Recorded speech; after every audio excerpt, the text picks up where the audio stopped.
ఆ అమ్మాయి లవరు, ఇతనేమో నేవీలో పనిచేస్తున్నాడు. మరి నేవీలో పనిచేస్తున్నాడు, అమ్మాయి కూడా చాలా అందంగానే ఉంది మౌనిక. వాళ్ళిద్దరూ పెళ్లి చేసుకోవచ్చు కదా, పెళ్లి ఎందుకు చేసుకోలేదు అనేది చాలా మందికి వచ్చి $1,000,000 క్వశ్చన్. చాలా మందికి వచ్చే డౌట్ ఏంటంటే దాదాపు 2000 అదే కరోనా టైం నుంచి కూడా పరిచయం ఉన్నప్పుడు పెళ్లి ఎందుకు చేసుకోలేదు వాళ్ళు, మరి నేవీ అతను వేరే అమ్మాయిని ఎందుకు పెళ్లి చేసుకున్నాడు? ఇక్కడ గమనించాల్సిన విషయం ఏంటంటే ఆ అమ్మాయి మౌనిక ఇతనికి ఎలా పరిచయం అయిందంటే ఒక మింగ్లింగ్ అనే యాప్ ద్వారా. మింగ్లింగ్ అనేటువంటి యాప్ అంటే అదొక డేటింగ్ యాప్. ఆ అమ్మాయి గనక అతనికి ఏ మ్యారేజ్ మెట్రిమోనో యాప్ లోనో మ్యారేజ్ మెట్రిమోనో వెబ్సైట్ లోనో పరిచయం అయితే పెళ్లి చేసుకునేవాడు. ఆ అమ్మాయి మ్యారేజ్ వెబ్సైట్ లో పరిచయం అవలా, ఈ మింగ్లింగ్ అనేటువంటి యాప్ లో వచ్చిందనమాట. మరి ఆమె ఎంతమందితో మింగ్లింగ్ అయి ఉండొచ్చు కదా, మరి అదే కదా నిజంగా పెళ్లి చేసుకునే అమ్మాయి అయితే. అమ్మాయి చాలా అందంగా ఉంది, పంజాబ్ నేషనల్ బ్యాంక్ లో చిన్న జాబ్ చేస్తుందంట. మరి జాబ్ చేసే అమ్మాయి ఖచ్చితంగా పెళ్లి చేసుకోవచ్చు కదా, పెళ్లి చేసుకునే అర్హతలు ఉన్నాయి అమ్మాయికి, అంత బానే ఉంది. మరి అటువంటిప్పుడు ఆ అమ్మాయి ఏం చేయాలి?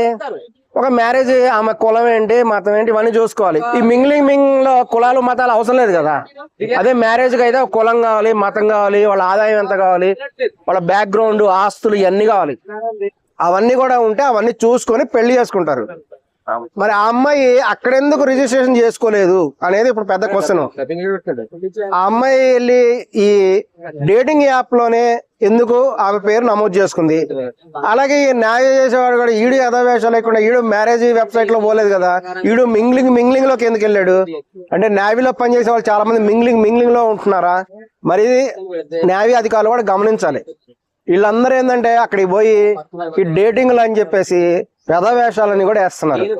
ఈ వ్యధవేషాలన్నీ కూడా వేసేసి తర్వాత ఏమవుతుందంటే ఇటువంటివి కూడా చివరికి కూడా దాన్ని డేటింగ్ అని ఎందుకు అంటారు? డేటింగ్ అనే పదం, డేటింగ్ అంటే కలిసి చూస్తే అది పెళ్లి చేసుకోవద్దని డేటింగ్ అంటారు. ఇది డేటింగ్ యాప్ లాగా లేదు, వేరే టైప్ యాప్ లాగా ఉంది అది. సో ఖచ్చితంగా కూడా ఓయో యాప్ లాగే ఒక రకంగా అటువంటి యాప్ లానే ఉంది ఇది ఖచ్చితంగా కూడా. ఎందుకంటే మ్యారేజ్ యాప్ లో వాళ్ళు చేసుకోవాలి కరెక్ట్ గా అంటే. సో ఈ డేటింగ్ యాప్ అనేది మటుకు ఈ మింగ్లింగ్ కాసి ఇలా తయారైపోయింది.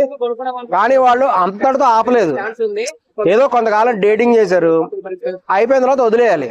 అట్లా వదిలేసి ఎవడి రోడ్డు వాడు చూసుకోవాలి.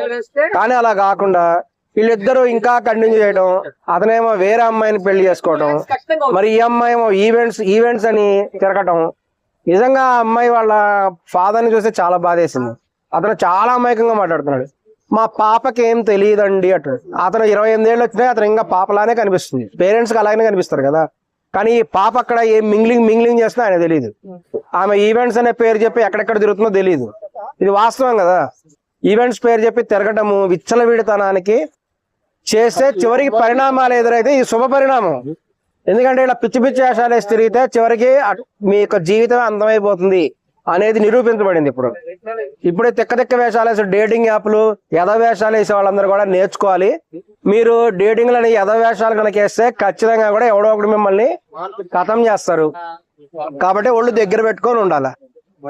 ఇక్కడ ఈ అమ్మాయి అతని బ్లాక్ మెయిల్ చేసింది, 3.5 లక్షల రూపాయలు వసూలు చేసింది, ఒక స్థలం రాయించుకుందంట, ఇంకా కావాలి అంటుందంట, అతను ఐడి కార్డు తీసుకుంది. ఇవన్నీ అతను చెప్తున్న విషయాలు. ఐడి కార్డు తీసుకుంటే ఐడి కార్డు తీసుకుంటే అక్కడ నేవీ అధికారుల దగ్గర కొన్ని టెక్నికల్ ప్రాబ్లమ్స్ ఉంటాయి, వాటి వల్ల అతను ఇబ్బంది పడ్డాడు. అతను చూస్తే చాలా మంచివాడని చెప్తున్నారు అక్కడ చుట్టుపక్కల అపార్ట్మెంట్స్ వాళ్ళు అయితేనేమి, చుట్టుపక్కల వాళ్ళు అయితేనేమి. కానీ ఈ మధ్య కాలంలో కూడా మగవాళ్ళ కంటే లేడీస్ డేంజర్ అవుతున్నారు. ఎందుకంటే లేడీస్ డేంజరు. ఇప్పుడు మగవాళ్ళు ఆడవాళ్ళు కష్టపడి చదువుకుంటారు, మగవాళ్ళు కష్టపడి చదువుకుంటున్నారు, తర్వాత ఉద్యోగం చేయాలి, డబ్బు సంపాదించాలి. కానీ ఆడవాళ్ళు కష్టపడి చదువుకున్న తర్వాత డబ్బు సంపాదించి ఏం చేయాలంటే ఉద్యోగం చేయాలని ఆలోచించట్లేదు. ఎవడో బాగా డబ్బును పట్టుకోవాలి, లైఫ్ సెటిల్. అటువంటి ఆలోచన విధానం చాలా ప్రమాదకరం. అటువంటిప్పుడు ఇంకా చదువుకోవడం ఎందుకు, ఇంక ఉద్యోగాలు చేయడం ఎందుకు? చదువు అనవసరం కదా. ఇప్పుడు ఈ అమ్మాయి డేటింగ్ యాప్ లో ఇట్లా చేస్తున్నప్పుడు వాళ్ళ ఇంట్లో వాళ్ళ పేరెంట్స్ అసలు తెలియదు. అమ్మాయి ఇంట్లో వాళ్ళ తెలియదు, కానీ వాళ్ళు టీచర్స్ అంటే ఇది తల్లిదండ్రుల నిర్లక్ష్యం కూడా ఉంది. ఆ అమ్మాయి ఫోటోలు కొన్ని కనపడ్డాయండి. ఆ అమ్మాయి ఫోటోలు చూస్తే మైండ్ బ్లాక్ అయిపోయింది. ఆమె కట్టుకున్న చీరలు గాని, ఆమె మెడలో ఉండే ఆభరణాలు గాని అసలు పేరెంట్స్ తో కూడా కనిపిస్తుంది. ఎందుకంటే ఒక సాధారణమైన ఉద్యోగం చేసే అమ్మాయి సడన్ గా అంత బంగారం ఎలా ధరిస్తుంది, అంత ఖరీదైన చీరలు ఎలా వస్తాయి? పేరెంట్స్ కూడా ఆలోచించాలి. జీతం ఎంత వస్తుంది? ఆమె జీతం చాలా చోట్ల మనం చూస్తుంటాం, రోడ్డు మీద బికార్లు ఉంటారు, వాళ్ళ చేతిలో ఐఫోన్స్ ఉంటాయి, పెద్ద పెద్ద స్మార్ట్ ఫోన్స్ ఉంటాయి. వీళ్ళకి ఎక్కడి నుంచి డబ్బులు వస్తున్నాయి? బేబీ సినిమా గుర్తొస్తుంది నాకు. బేబీ సినిమాలో ఆ బేబీ వాళ్ళ నాన్న అంటాడు, వాడేవాడు నీకు 10,000 రూపాయలు విలువ చేసే మొబైల్ ఫోన్ గిఫ్ట్ గా ఇచ్చాడు. గిఫ్ట్ గా ఎందుకు ఇస్తాడు? 10,000 రూపాయలు చేసే ఫోన్ ఉత్తిన ఇస్తాడా? కొంతమందికి నెల జీతం అది, చిన్న చిన్న కార్మికులకి. మరి అటు ఉన్నప్పుడు 10,000 రూపాయల సెల్ఫోన్ ఎలా వచ్చింది? అతను నీ నుంచి ఏదో ఆశించాడు, నువ్వేదో ఇవ్వాల్సి వస్తుందని ముందే చెప్తాడు, అతను హెచ్చరిస్తాడు. అయినా విందు. వాళ్ళ అమ్మ ఎంకరేజ్ చేస్తుంది, ఇంకా చాలా మంచి పని చేసినావు, ఇంకా తీసుకో ఇంకా తీసుకో.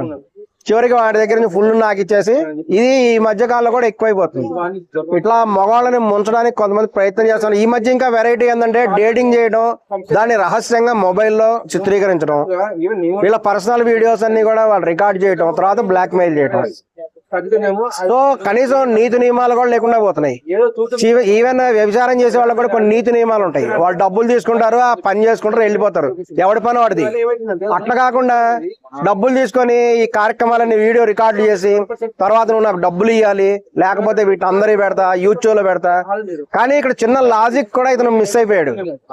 ఏం మిస్ అయ్యాడంటే, అతను సినిమాలు అంటాడు కదా, చివరిలో లాజిక్ మిస్ అయ్యాడు. ఇతను ఆ వీడియోలు తన భార్యకు ఇస్తుందేమో అని భయపడ్డాడు. మరి ఇప్పుడేమైంది? అతను ఆల్రెడీ మర్డర్ చేస్తే మొత్తం తెలిసిపోయింది, అతని లైఫ్ కూడా పాడైపోయింది కదా. వాళ్ళ పిల్లల పరిస్థితి ఏంటి? ఆల్రెడీ ఒక పాప అంట 4 నెలల. ఇప్పుడు ఆ పాప పరిస్థితి ఏంటి? ఇతని పరిస్థితి ఏంటి? ఇతను ఏదైతే వద్దనుకున్నాడో అదే జరిగింది. ఇతను కేవలము తన పర్సనల్ వీడియోలు అతని వైఫ్ కి చెప్తానని బ్లాక్ మెయిల్ చేసింది, డబ్బులు డిమాండ్ చేసిందని చెప్పేసి ఆమెను అటాక్ చేశానని చెప్పాడు. మరి ఇప్పుడేమైంది? అతని పర్సనల్ స్టోరీ ఎంత బయటకు వచ్చింది, అతని చరిత్ర బయటకు వచ్చింది, అతను చేసిన యథవేషాలు బయటకు వచ్చినాయి. చివరికి ఏమైంది? మర్డర్ అయితే ఇప్పుడు అది హత్య కేసు. అది అతనికి జీవిత శిక్ష పడచ్చు, ఉరి శిక్ష కూడా పడచ్చు, ఉద్యోగం పోతుంది, ఖచ్చితంగా ఉద్యోగం పోతుంది.